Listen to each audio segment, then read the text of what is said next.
Hello，大家好，我是 Makoto。如果喜欢我的影片，记得帮我订阅、按赞、分享。那最近啊，电视啊，之前4年前没有到4年前了，快要4年的时候，就是分享我那时候装机的一些心得啊。那时候买这个 TCL 的时候，单纯看它便宜嘛，因为在好事多买的，然后一台大概13000多，55寸。很便宜，这样其实分级下来其实也不会很辛苦。那使用上呢，基本上这几年其实没有什么奇怪的现象发生，我觉得还蛮顺的。快4年的这个时候呢，它突然间坏掉了。那它的状况其实就是一开始我的萤幕的左侧分一半的左边这边，它就是有微微的闪烁黑色的。那时候我以为是面板有问题，因为它在那边闪烁，我想说应该不会是那个背光的问题。然后再看了一阵子之后呢，感觉上那个黑色会开始蔓延到右边来。再过没多久呢，有一次突然间看一看，突然间画面就很像烧掉的感觉，它这样子嘘，然后萤幕就越黑掉了。所以我去查一查，可能是高压板可能坏掉了吧，或者是后面那些那个 LED 灯条坏掉了。不过当初买的时候大概才1万多，我想说我懒得再修了，因为这个原厂保固3年，那已经看到快要第4年了嘛，划算了啦，这个价钱我觉得划算了，而且中途也没有什么奇怪的现象产生啊，我觉得还蛮顺的。以前的电视啦，或者是冰箱这种的家电啊，就是可以看很久看个5、6年以上起跳，然后都比较不会坏掉，就算坏掉的时候也去换个小零件那就好了。现在的电视近几年啊，你只要过报价的时候，面板大概就是可能要花1万块维修，那或者是其他的东西可能也要几千块以上，有时候都觉得会不太想要去做维修的这个动作，除非你今天是买 Sony 的这种2年保固电视，它一台就基本上大概就是5、6万起跳这种的，然后去修它一下会比较好啦，毕竟它就是比较贵一点的电视，你看了这么短的时间坏掉，你当然会心疼啦，因为不划算嘛。最近好像看到神送好像有5年的一个保固啦，可是我不晓得是不是特定机种，所以如果最近想买电视的人，其实你可以参考这支 TCL 的电视品牌，虽然它是大陆做的就是中国制的。那不过它也是便宜嘛，就是像跟小米一样的，就是最近其实大家都喜欢买便宜的。大家都知道电视这是一个耗材了，它不算家电的，它是一个耗材，使用到几年之后就会坏掉的这种产品，我觉得我只能称呼它叫耗材。那因为有了这个快要4年的经验，然后我又来买一次的 TCL 的电视。那这次刚好比较幸运的是，最近坏掉的这个时候我去查，刚好它出了一个新款的C845的这一个型号它是之前的C835的进阶版所以等于它的一些功能其实会比较好一点啊。不过当初在安装的时候呢，我觉得它这台电视机比较特别，就是说这一台你如果选购这一台的话，还是说它其他的一个 C935 这个型号的，它后面有一个低音喇叭，其实你应该可以不用去买一些扩大机来用，如果你还想要有那种家庭剧院的感觉的话，你也可以买是没关系。装完的时候一通电开机的时候，它跑出那个声音，就觉得有低音的那个效果，就已经让我很惊艳了。所以这个是我买这台电视跟前一台电视的差异再来就是第二个，就是它的画质，其实因为它是 mini LED 嘛，所以它的画质呢跟前一台这种电视那时候买应该只是 4K HD 的那种画质。然后这个已经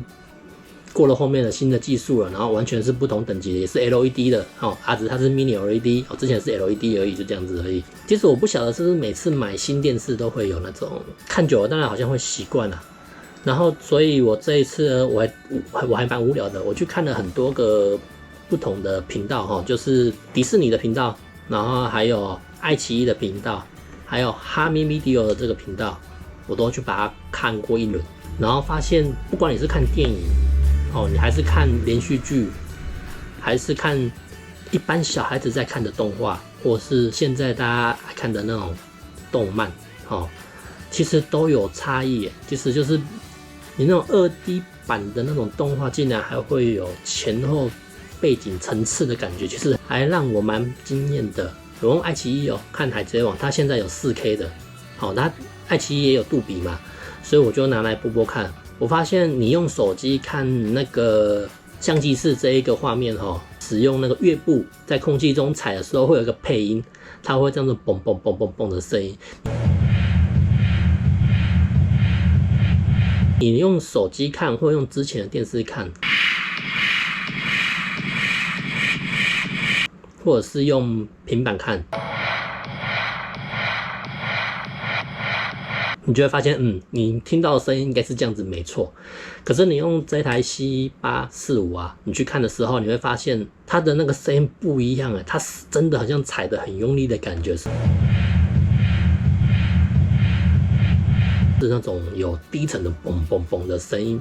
差异很大。而且你看那个人物的背景前后，其实还蛮有层次的感觉，就是人物很显著然后背景其实也没有说差到糊掉或什么的，就很明显的突出主角的这个轮廓的感觉你会感觉上好像是有点 2.5D 的那种立体感的感觉。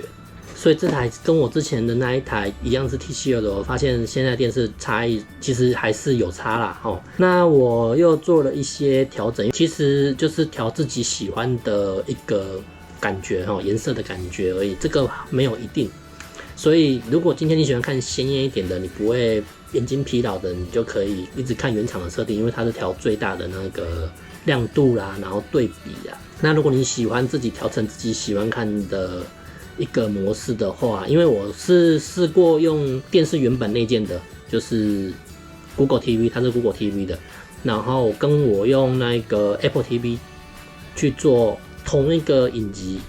就是假设我用迪士尼了，我用阿凡达跟那个永恒族去做比较其实我觉得好像 Apple TV 看出来的画质细腻度会比较好，因为我用调成一模一样的一个色彩啦，然后背景值那个黑暗的那种设定其实都是一模一样的话，我觉得 Apple TV 做出来的比较好看然后我如果再去把这个数值在原本的 Google TV 那边就是原电视的功能这样看这些 APP 的话，怎么调都不会有像 Apple TV 的这种立体鲜明的感觉。因为我自己的习惯从以前就是直接用 Apple TV， 然后直接接电视，然后这样看任何的频道，所以原电视上的这些那个 App 的功能其实对我来讲都没有用。只是这一次我就想说，好，我来试试看有没有什么差异。结果一试的结果还是 Apple TV 好用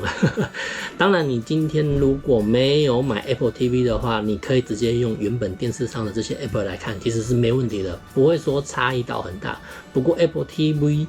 让你看起来会有一点点，好像电视的功能还可以再更强一点点的那种感觉因为当初我在看那个网页的时候 ，TCL 的网页了，我一直怀疑它的这个电视机的后面的那个低音喇叭，它要怎么锁？因为它喇叭是凸出来的。我相信很多的家庭应该都是，如果有壁挂的话，都会继续沿用，而不是每次换电视就装一个新的吧？因为装一个新的话，虽然你如果是不能移动的，就是固定式的，然后装完之后你就只有薄薄这个空间的这种固定式的，差异不会很大，因为这个大概网络上其实都看得到，大概都1000多的价钱而已。那如果你可以装的是那种装上去可以活动式的这种可以活动式的，这个都大概要3、4千起跳。那因为我本来自己装的那时候就是装活动式的，所以它是 X 型的，然后现在有做一个很像么字形的么字形，所以当初我在抉择的时候觉得我 X 型的怎么装不会让那个喇叭去干涉到，因为它喇叭在正中间，所以我会当初在抉择说，我如果选这台电视，如果我的这个不能够装的话，壁挂，那我是不是还要再花3、4千块去做更换新的壁挂才能使用？结果呢，师傅来了之后帮我处理完之后是可以的他就是在那个 X 的这个4个点，他加了一个厚厚的垫片比较硬的材质的，垫高了那个喇叭的那个深度所以你就装上去锁的时候就不会去触碰到喇叭喇叭也可以运作，不然你锁住之后喇叭就不能震动了，全部在那边嘣嘣嘣嘣嘣就在那边了。所以如果今天你们如果要去买这台电视的话，你可以先请师傅来估一下，看看可不可以沿用这个壁挂。如果不能的话，你就是还要再多花4000块去请师傅帮你安装新的壁挂。空间的关系，我只能55寸，它其实有不同的尺寸在。如果你是客厅的话，当然是买空间长度够长的话，你可以买大一点的65、70几的都可以。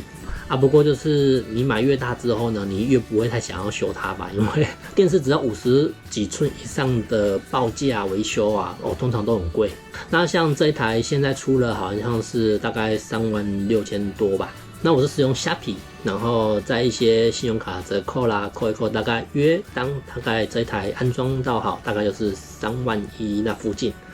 所以我觉得还蛮划算的。今年的新机出来，然后就可以折扣到将近4、5千块，我觉得还蛮划算的了。这台电视呢，我也花了好几天去把它的那个色彩啦，然后背光啊这些把它调好了。那因为我自己不喜欢那个光亮光度太亮，因为亮太大的时候呢，有时候会那个眼睛会疲劳，然后有时候你看太多白白的时候，你头会晕。那个色彩浓度太高，是有时候亮度太高，你也会晕眩。所以我调完的数据呢，大概是这样子啊。不过我是使用 Apple TV 去调的啦，然后游戏机我有去调，因为我本身的游戏机只有 Switch， 所以我发现 Switch 上面我要调的亮度啊这些还要比原本设定还要再低一点。Google TV 这部分呢，如果有需求的话，你可以再做一些微调。主要它里面有一个黑电瓶就是在暗处的这个清晰度其实它原厂设定其实还不错，其实50，它原厂的设定就是50。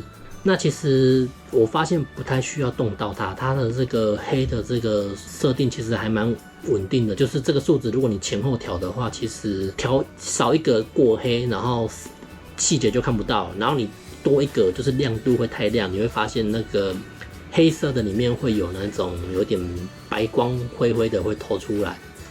的感觉，所以我觉得50设定就可以了。那其他的对比啦跟亮度这些啊，你们可以再自己稍微微调看看是怎样。那加上现在电视其实都有那个你用哪一台主机开机，然后它就会自己开机，我觉得还蛮不错的啦。其实跟之前这台，因为它有那个 HDMI 有4个嘛，可是我只有插到2个而已，因为我现在没有什么120赫兹跟144赫兹的那个界面可以拿来插来看来确定什么的。然后因为我只有 Apple TV 跟 Switch 嘛，所以这2个其实都不用太高，都是60赫兹，其实基本上就可以了。我之前有拿萤幕去给人家修过那主要就是说你今天原厂给你的这个画面值啊，其实你看主机的后面都会有个瓦数，你如果都不去设定它的话，它基本上就是这么大，因为它亮度够亮，呈现的画质它的供电会最大，所以它的瓦数越高，它里面的元件其实会过热，很容易里面就会烧掉坏掉。